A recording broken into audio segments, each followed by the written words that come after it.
Dostlar, hər kəs salamlayıram. Bugün İstanbulda bizim ikinci günümüzdür.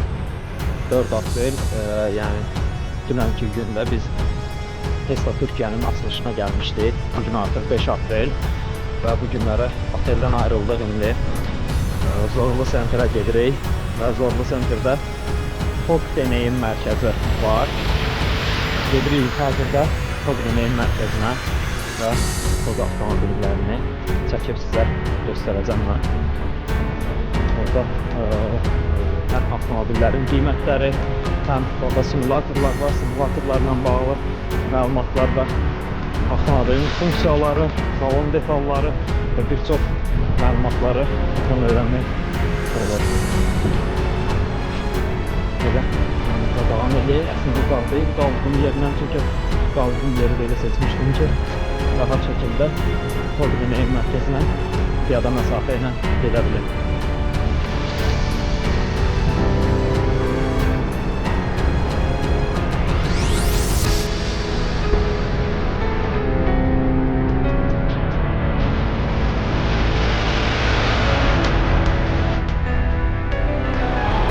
İstanbul'un möhtəşəm misafə.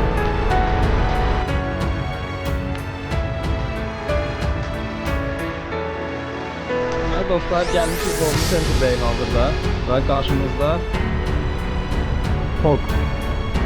TOG'un ilk istehsala buraxdığı avtomobil.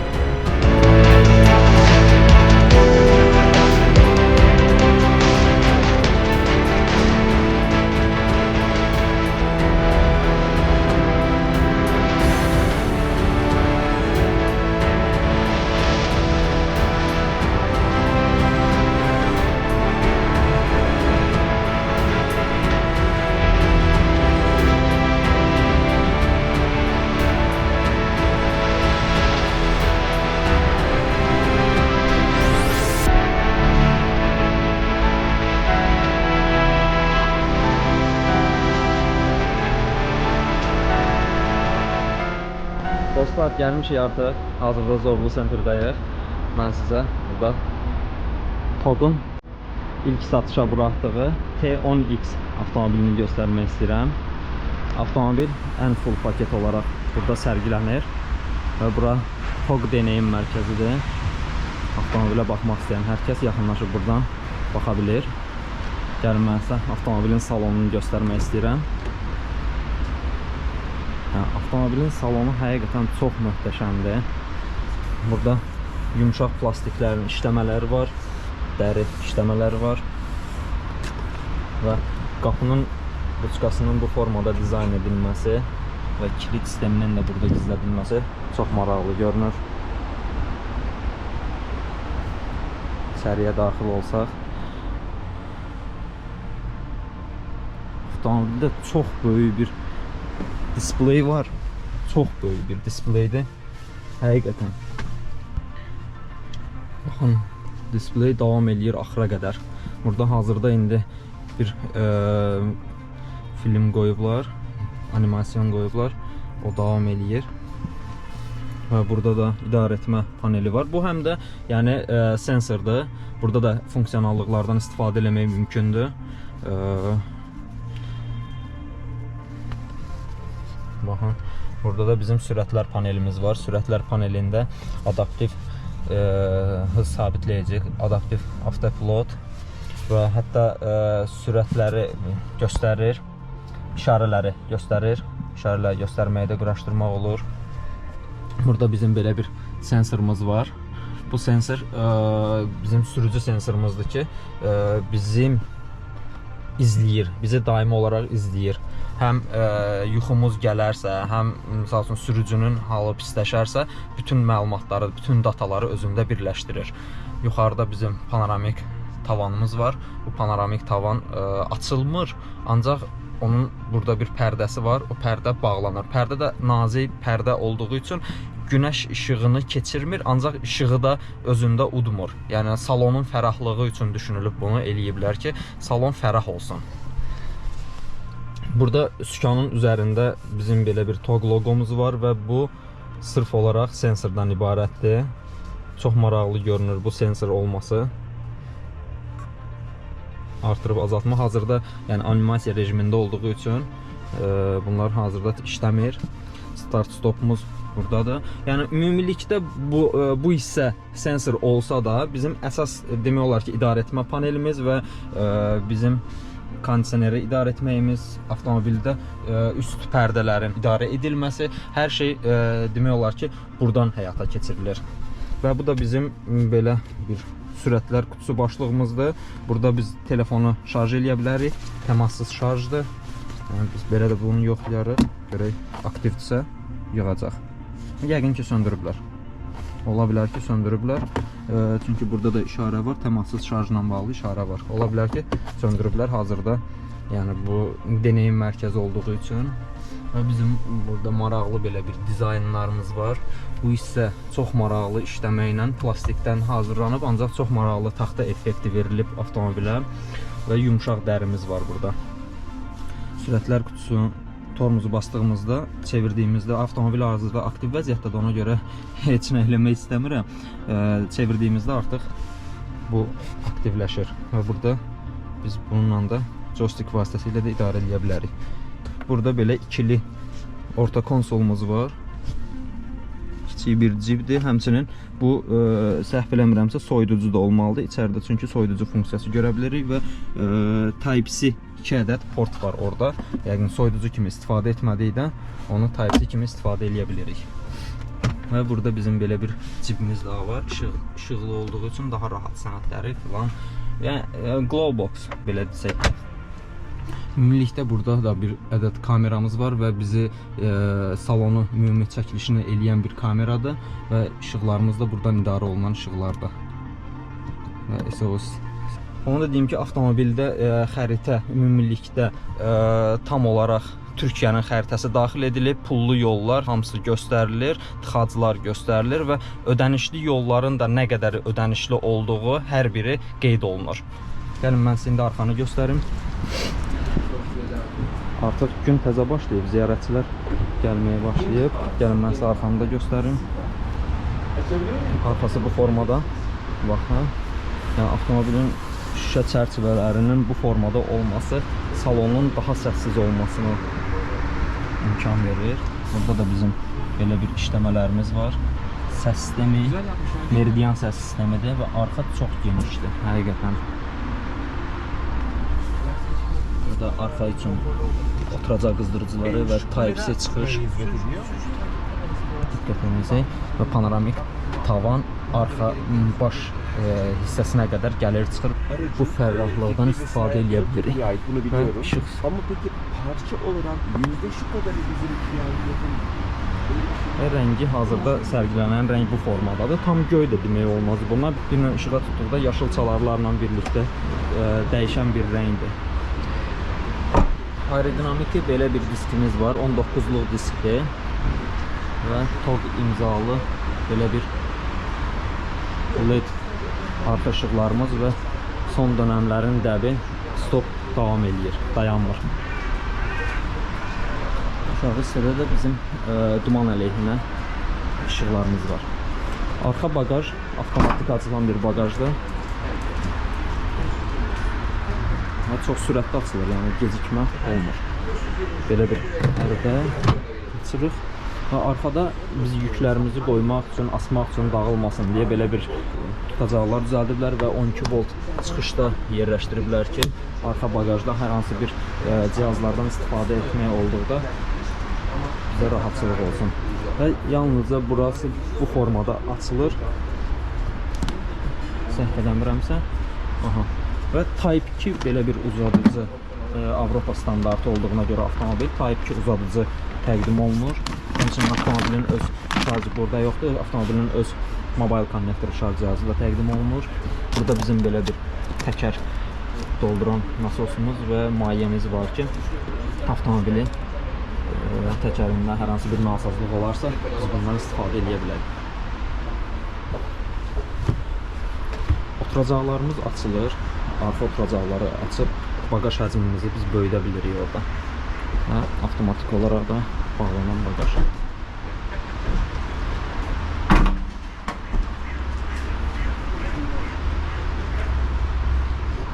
gəlin mən sizə şarj portunu da bir daha göstəreyim.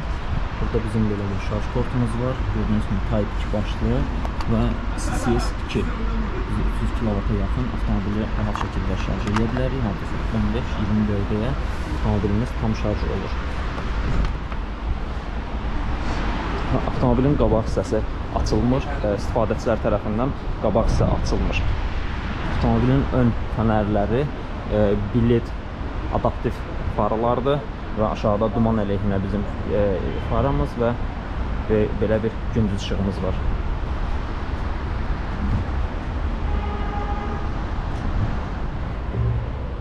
Deməli dostlar, burada belə bir simulyasiya var və bu formada bir simulyasiyamız daha var. Burada bizim şarj DNI yazılır. Biz buna baxaq. Burada avtomobilin haqqında məlumatlar, yəni 2 modelimiz olduğu üçün indi hazırda gün işıqçı 2 modelimiz var. Standart mənzil C-SUV və uzun mənzilli C-SUV. Bizdə standart mənzilli də burada update olunub, yəni 314 km səhvlərimizə və C-SUV 523 km, ancaq digər məlumatlar eynidir. Avtomobil 0-100-ə 7.4 saniyəyə gedir, 350 torqdur, Nm və 218 at gücü.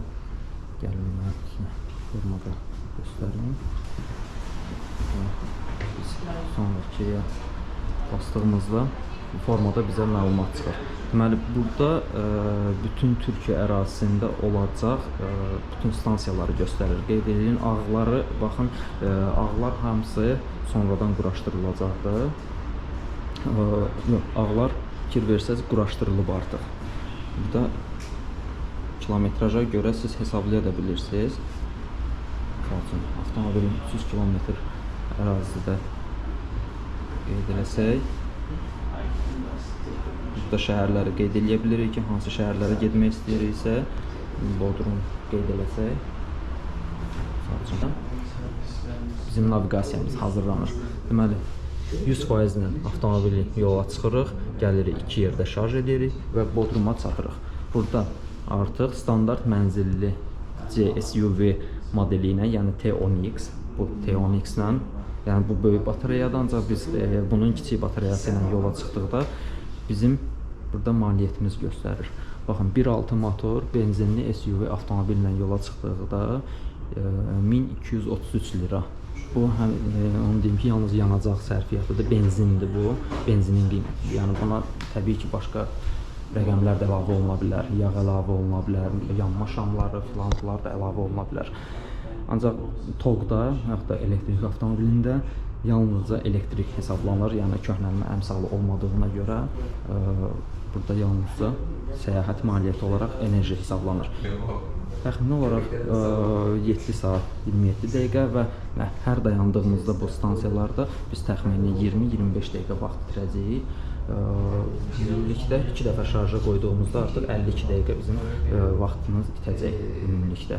Yəni düzdür, burada depo dolumu az olsa da, yanacaq biz götürməyimiz az olsa da, əsas məlumatımız, fikir verin, karbon emisyonu, yəni karbon qazının xaric olunması, rəqəmləri fikir verin.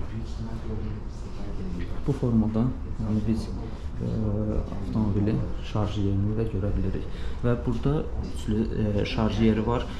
Bu ev tiplidir, AC şarj stansiyaları, yəni 22 kW-a qədər və Trugo şarj stansiyalarıdır. Gəlin ev tipli şarj stansiyalarına baxsaq, 11 kW-lıq şarj stansiyasını qoysaq ev şəraitində biz 3 saat 14 dəqiqəyə 20%-dən 80%-ə qədər avtomobili şarj edə bilirik. AC şarj stansiyasında qoyduğumuzda 22 kW-dır. Yəni burada Türkiyədə çox məşhurdur. Bütün AVM-lərdə, yəni alış-veriş mərkəzlərində AC şarj stansiyaları, yəni 22 kW şarj stansiyaları qanunən olmalıdır. Çünki 2021-ci ilin əvvəlində burada 2021-ci ilin əvvəlində Türkiyədə belə bir qanun qəbul olundu ki, avtomobilin dayanacağında neçə ədəd avtomobil varsa minimum bir ədəd olmaqla şarj stansiyası mütləq şəkildə olmalıdır və elektrik avtomobilləri mütləq şəkildə nəzərə alınmalıdır. Ona görə burada alış-veriş mərkəzlərində 22 kW-lıq stansiyalar çoxdur. 22 kilovatlıq stansiyada avtomobili şarj etdikdə 20%-dən 80%-ə qədər 1 saat 35 dəqiqə vaxt olur.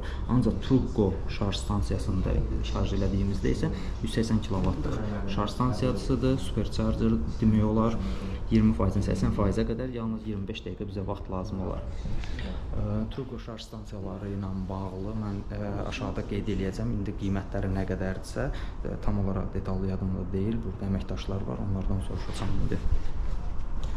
Bu formada. Bu simulasiyamız bu qədəri. İndi keçək bu simulasiyamıza. Burada biz avtomobili real olaraq test edə bilirik. Belə bir avtomobilin sükanına oxşar sükan yerləşdirilib və bizim orta konsolumuzda olan kiçik monitorumuz və bizim boydan boya olan böyük monitorumuz. Onu da öyrəndim ki, bu hissədə olan monitor sağ tərəfdə sərnişin əyləşmədikdə aktiv olmur, sönülü olur. Yəni bu bir növ belə deyək, qonaqpərvərliyi göstərir, avtomobildə olan qonaqpərvərliyi göstərir. Yəni mən sizə burada test edeyim. Məsəl üçün burada bizim təbii ki, xəritə görünür. Yəni aktiv olmasa da xəritəmiz görünür. Çünki bəzi funksiyalar var ki, onlar sürücü üçün çox vacib funksiyalardır. Ona görə həmin funksiyalar mütləq şəkildə yığılır sol tərəfə, bir tərəf boş qalır. Həm də bir növ sürücünün də fikrini yayındırmasın deyə bu formada olur. Deməli, burada bizim kameramız var. Bu kamera ilə də bayaq göstərdiyim yuxarı konsoldakı kamera ilə də biz onlayn görüşlər eləyə bilirik. Gəlin mən sizə test edeyim bunu. Bu həm də sensorda simulyasiya, yəni basmaq olur bunları. Baxın. Eyni səs sistemləri burada da quraşdırılıb ki, canlı olaraq siz onu test edə bilərsiniz.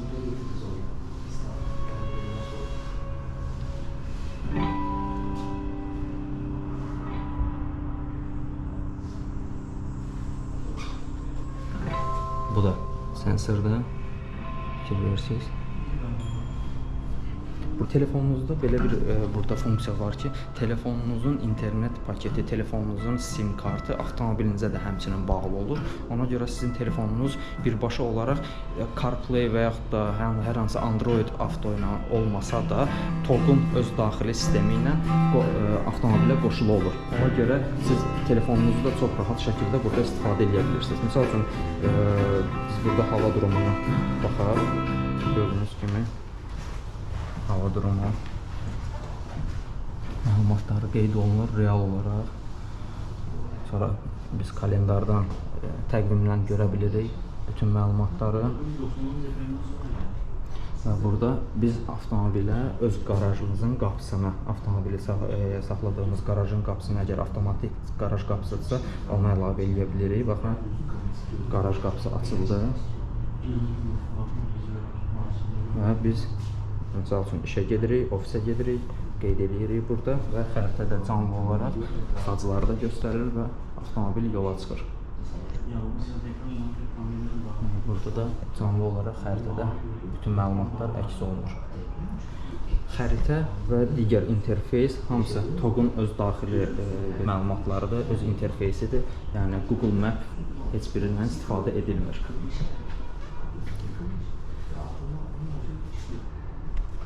Davam edirik bura. Və biz qarajdayıq, misal üçün ikinci hissədə bu artıq. Qarajdayıq, avtomobilə əyləşmişik. Naviqasiyanı. Gəlin biz naviqasiyaya daxil olaq. Misal üçün hər hansı bir yerə gedirik, uzaq bir səyahətə gedirik, uzaq yola çıxırıq, misal üçün Bursa. Baxın, Bursaya yolculuq eləmək istəyiriksə, görürsünüz, burada göstərir ki, nə qədər müddətə biz Bursaya gedəcəyik və ən önəmlisi isə burada ücret hissəsi var. Ücretə daxil olduqda Bursaya getməyə bizə nə qədər yol xərci lazımdır, onu hesablayır. Yəni, bu nə deməkdir? Yolda, Türkiyədə bilirsiniz ki, pullu yollar çoxdur. Demək olar ki, bütün yollarda, əsas avtobanlarda və körpülər ödənişlidir, hər biri ödənişlidir. Onların hər birinin ödənişləri bu naviqasiyada görünür. Çox rahat şəkildə onlar bizə burada hansı naviqasiyalardan gedəcəyimizi, nə qədər maliyyət olacağını görə bilirik. Və biz rotanı əlavə edirik. Burada əlavə dayanacağımız yeri də əlavə edə bilərik. Və harada şarj eləyə biləriksə qeyd eləyir və neçə kilometr qalır, açıq saatları, saat neçədə açıq olur həmin bu hissələr, onları da biz burada görə bilirik. Və rota al, yəni hərəkətə başla. Və TOG e-cüzdan deyilən bir şey var. TOG e-cüzdanı. Baxın burada tıxacılar filan hamısını göstərir. TOG e-cüzdan deyə bir şey var. TOG e-cüzdandan bizim ödənişlərimiz hər biri alınır. Və biz ödənişləri birbaşa olaraq TOG e-cüzdandan ödəyə bilərik. Burada bizim sərfiyyatımız göstərir. Burada sürət və yolda işarələrin hər biri qeyd olunur. Belə dostlar, sizlər üçün Türkiyənin ilk və tək yerli elektrik markası olan TOG avtomobilini çəkdim. TOG T10X modeli, hələ ki hazırda C SUV olaraq yalnız satışda bu modeldir. Avtomobil ilkin olaraq satışa yalnız 314 kilometrlik komplektasiya ilə çıxır və 314 kilometrlik komplektasiya, arxamda gördüyünüz ancaq 523 kilometrlik modeldir.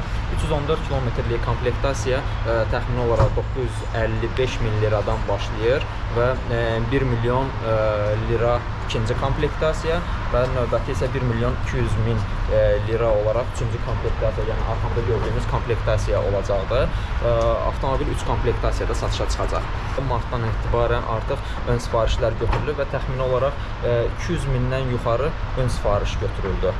Və avtomobilin yaxınlaşıb İstanbul Zorlu Center'da burada yaradılan TOG deneyim mərkəzində və Türkiyənin bir çox yerlərində olan müxtəlif deneyim mərkəzlərində yəni avtomobili baxıb real olaraq görmək olar. Həmçinin burada içəridə də simulatorlar var, həmin simulatorlarla da test etmək mümkündür. Belə, izlədiyiniz üçün çox sağ olun dostlar. Suallarınız varsa aşağıda komment bölməsində qeyd eləyə bilərsiniz. Kanalı izləməyi və videonu like eləməyi də unutmayın. Sağ olun.